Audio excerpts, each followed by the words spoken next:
You have the floor. Thank you very much. Daghang salamat, Mr. Chair.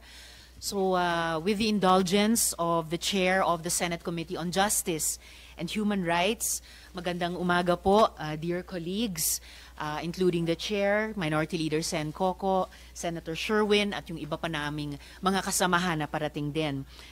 Magandang umaga rin sa fellow workers in government, ladies and gentlemen.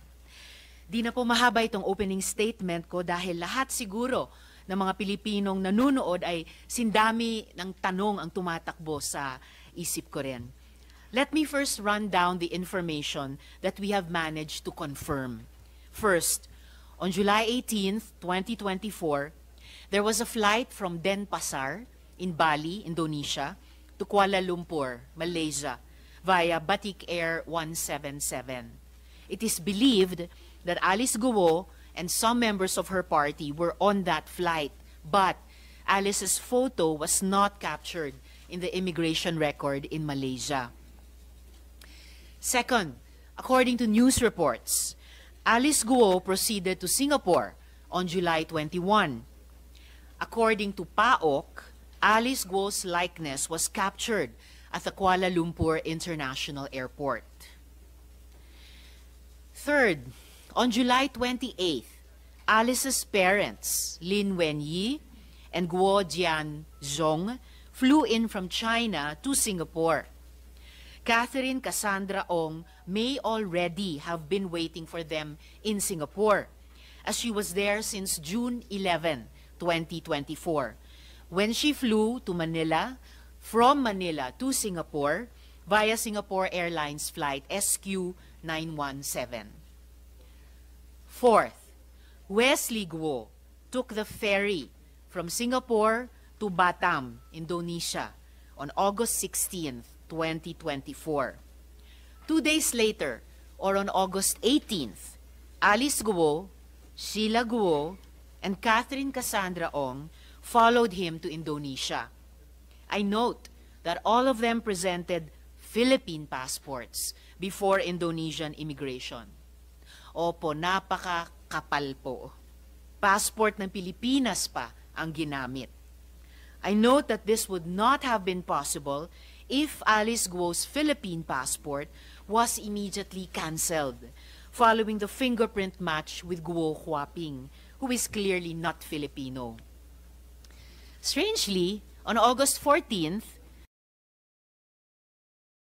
Alice supposedly presented herself before a notary public, one Elmer Galicia. Philippine notarial law mandates that the notary public requires that an affiant presents herself or himself before the notary. Fifth, a Singaporean national with the initials of ZJ booked 4 rooms at the Harris Hotel Batam Center. Supposedly, ZJ is short for Zhang Jie, and he is supposedly the former president of Lucky South 99. This is the identification card presented by ZJ at the hospital, at the hotel. Sixth, Sheila Guo is in fact one Zhang Mier, a Chinese national with an active PRC passport that indicates a different birth date issued by the Chinese Embassy in the Philippines. She has been in the Philippines since 2001. And seventh, there is no outbound flight recorded by the Bureau of Immigration database for Alice Guo, Wesley Guo, and Sheila Guo. The last known travel record of Alice Guo and Wesley Guo in the BI database is on May 3, 2024, from Osaka to Manila. They traveled together. Before her return to the Philippines on August 22, 2024, the last known travel record of Sheila Guo is on February 14, 2024, to Taipei. Mga kababayan, ito po ang mahahalagang tanong na kailangan nating sagutin. How did Alice go? Who helped her and her cohorts? Kailan pa nalaman ng otoridad na nakaalis na siya? And where is Alice Guo now. This subcommittee on justice and human rights will get to the bottom of these questions. Salamat po. May the chair also acknowledge the presence of Senator Raffy Tulfo, chair of the Tertiary Committee.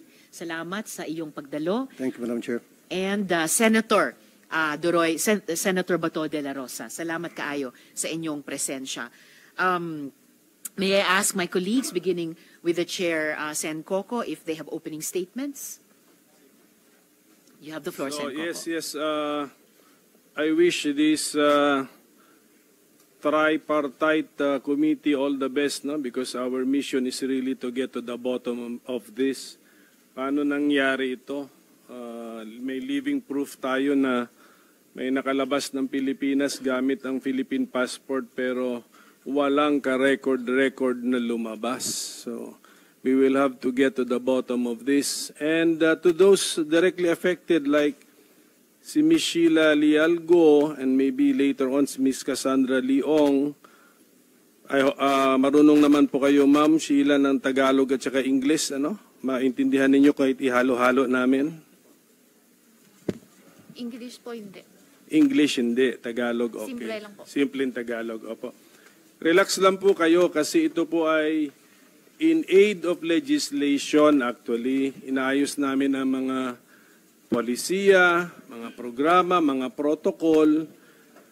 Kasi meron naman tayong existing protocols na pero nagtataka lang tayo bakit nga hindi nasunod, hindi yata nagwo-work. So meaning to say, baka may mga butas, may kahinaan, may loophole. Yun po ang purpose ng ating hearing. Kaya relax lang po kayo, Ms. Sheila Lialgo, Ms. Cassandra Leong. Pag may itanong sa inyo, sagutin nyo ng katotohanan. At kung I'm sure meron ka naman yatang abogado, are you represented with a lawyer, Ms. Sheila Lialgo? May abogado ka ngayon. Sino po ang pangalan ng abogado nyo? Si Attorney David po. Attorney David? David. Sige.